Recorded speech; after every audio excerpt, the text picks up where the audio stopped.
Hi, YouTube followers. It's Miss Patty from 4-Year CNA with another episode of Workplace Wednesday.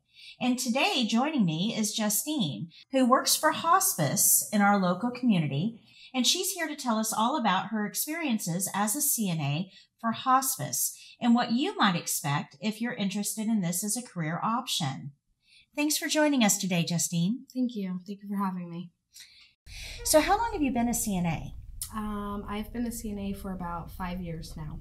Wow. Okay. And where did you first start your career as a CNA? Where was your first workplace? I had started in AALF, and then I had gotten my CNA license, and I was officially a CNA at an assisted living facility.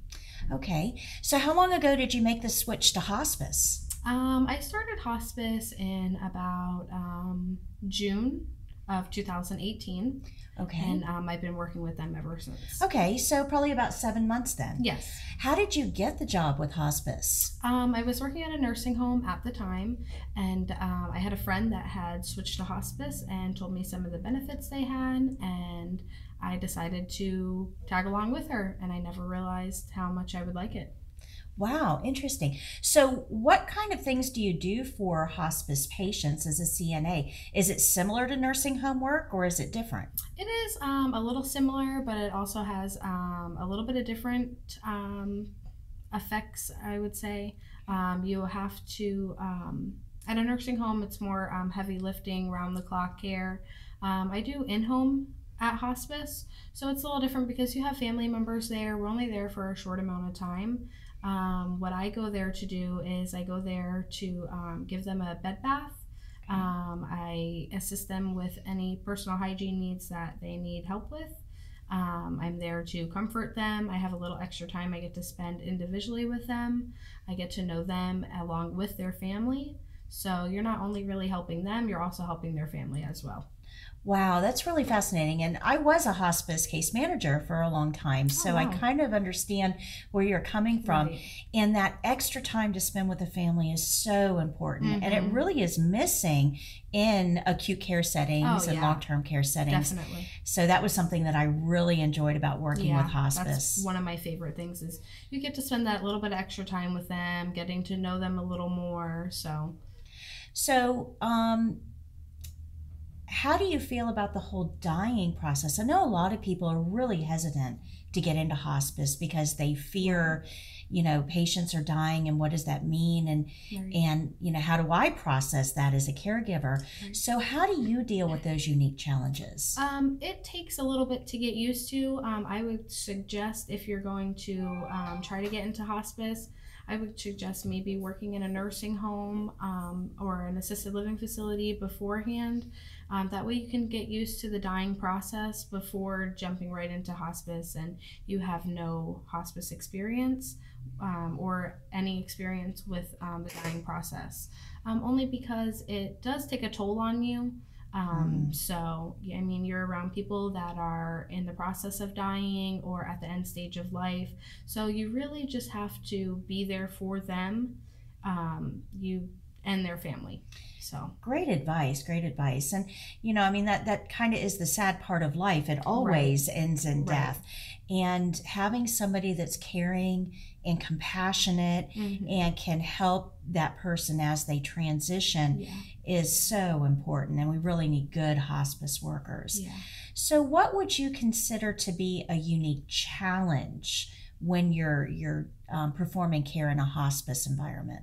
A unique challenge is, I would say, just being very gentle. If they're in pain, just kind of take a step back and just let them be for a second. Kind of just be a little more gentle than normal. Their bones are very fragile. They're in a lot of pain. They're at their end stage of life. So, a challenge is kind of just being like a newborn child, just being very, very careful. And patient. Yes, definitely. Wow, that's great advice. So you actually go into people's homes to perform this. Do you like that versus going into a facility to work? I do, because when you go into somebody's house, they're more themselves and you're the guest instead of the other way around. If you work at a nursing home or an assisted living facility, that's their home, but it's not really their home where they've lived for years and years. And when you go into their home, you get to see the pictures on their wall of their grandkids, and you get to see, you know, who they are at their own home. So I do like that a lot. The real person behind the patient. Exactly. Wow, that's a very good way of putting it. So how many patients on average would you say that you see a day? A day, we see up to 6 people a day. Okay. That doesn't mean every day you're going to get 6 patients a day. It is hospice, so you do have patients dying, but I would say on an average about 4 to 6 people. Very good. And what advice would you give somebody that might be considering looking at hospice as a potential career opportunity? My advice to you would be just make sure you're compassionate, because that's what they need at this point in time. Is they need someone that is going to be there and caring about them. And it's not just the patient that you're caring for, like I said, it's also the family member that you have to sit and care for and talk to and listen to them cry, or if they're upset, you have to listen to them as well. Absolutely. So you have to make sure your heart is full and ready for it. Wow, that's a great way of looking at it. Thanks for joining us today, Justine. We really appreciate you taking your time out to tell us about what it's like to be a hospice CNA and what somebody can expect in that position. No problem. Thank you for having me. Thanks for joining us today, YouTube followers, and we're really excited to be able to bring to you these episodes of Workplace Wednesday. If you have any experiences of your own in a hospice environment, we'd love to hear from you. So please feel free to leave a comment down below. And if you want more information on this as a potential job opportunity for you, head on over to our website and take a look at the blog, where we have links and descriptions to everything that we've talked about here today.